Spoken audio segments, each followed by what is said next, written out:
Welcome to the Cascadeur Mocap tutorial series. In this video, we'll take a look at Cascadeur's main interface, and I'll also briefly guide you through the goals of this course. So in case you've just downloaded Cascadeur, this is a beautiful starting point for you. And if not, you can download the latest version of Cascadeur on our website. This course is created for the latest version of Cascadeur. At the time of this recording, it is the 2025 version. We are constantly working on the new features and the new versions, and it is possible that this course will be revised and get some additions. Now, let's talk about one of the main questions that we get a lot. Do you need the paid subscription to Cascadeur, or is the free version enough? Now, if you want to test all the capabilities and see what Cascadeur is all about, then a free version will be more than enough for you. Most of the examples that we'll be looking at in the videos are possible to recreate in the very basic Cascadeur subscription. However, some tools are only available in Pro version. I'll make sure to give you heads up every single time when I'm talking about them.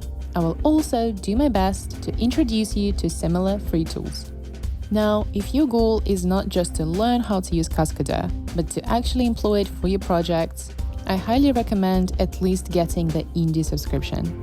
Otherwise, you won't be able to download your final animation to use it further in the next software. By the way, stay tuned, follow our announcements to make sure you're gonna catch the sale when it's on, or even participate in one of our giveaways for the Pro subscription. And it is probably a good idea to talk about what the mocaps are. Motion capture is a technology for digitizing the movement of a real object. There are different tools and software for it. For instance, there are special suits with sensors that capture the actor's movements. There is also software that can recognize motion based on video. Some options are more precise, others do give some errors. In most cases, whatever you're using at the beginning, the final animation still needs some adjustments. Due to recognition inaccuracy, nuances of a particular system you're using, or the mismatch of the actor and the character's proportions, you might encounter different problems such as feet sliding on the floor, objects passing through each other, or simply inaccurate positioning.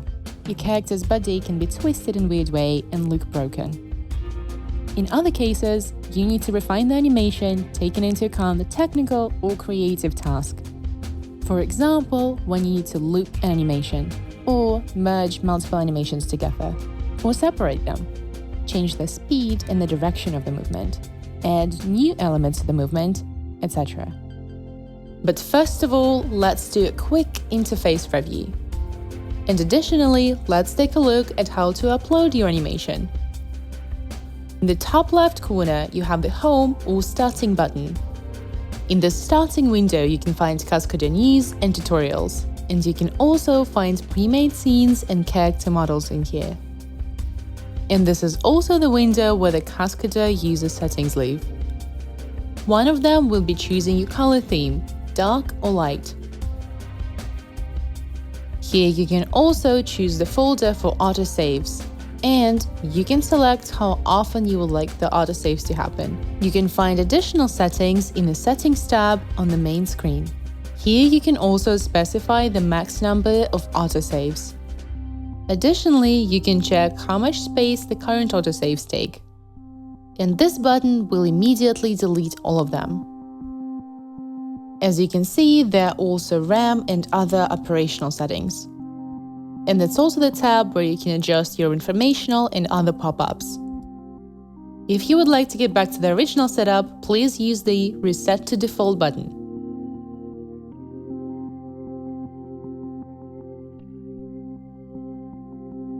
Now I have a new empty scene open. It's time to upload my animation. My mocap animations are in the FBX format. To upload them to Cascadeur, go to File, Import, Import FBX. In order to upload all the objects and the animation that are present in our FBX file, choose the Scene preset. Now let's upload the file. As an example, I will use the animation made with Move 1. You will immediately see a pop-up to create a rig. For now, let's say no. So So now the animation is uploaded and you can see it in the viewport. To control the camera view, hold down the Alt button and use the mouse buttons, including the middle one. In the right top corner of the viewport, you can see the Viewcube. It will be rotating along with the scene. You can snap the camera to any axis by clicking on it. By clicking on the middle of the cube, you can switch between perspective and isometric modes. And you can easily snap the camera to the closest axis by using the hotkeys Ctrl plus Alt.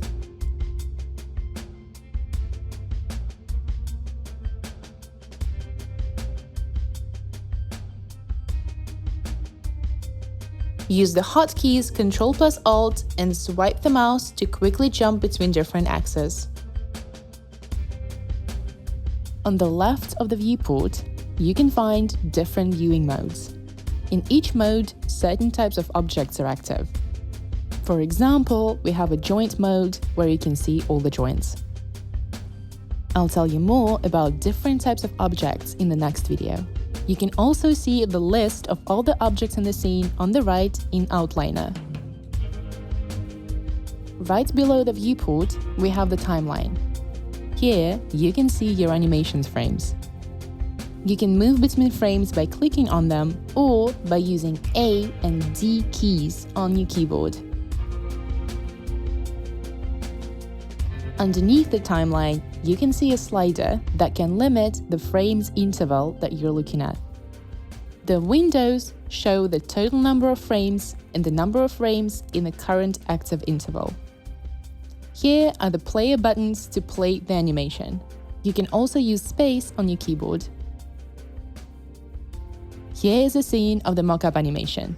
Now, all the objects and frames in this animation are the working scene. I can save the scene to further work with it in Cascadeur later. Later on, I'll be able to open it from the same menu or from the starting window. If your scenes are in cask format, you don't have to import them every time and you can just simply open them.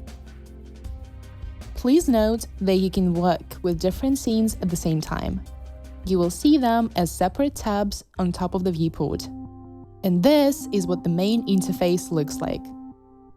You can also always customize it. You can change the layout and the hotkeys. If you're a Blender fan, you can choose the special hotkeys preset. There is also a separate video on our channel on how to change the color scheme. Please keep in mind that in the future videos for this course, I'll be working with the standard preset. Let's leave it at this for now, and I'll see you in the next video of the course.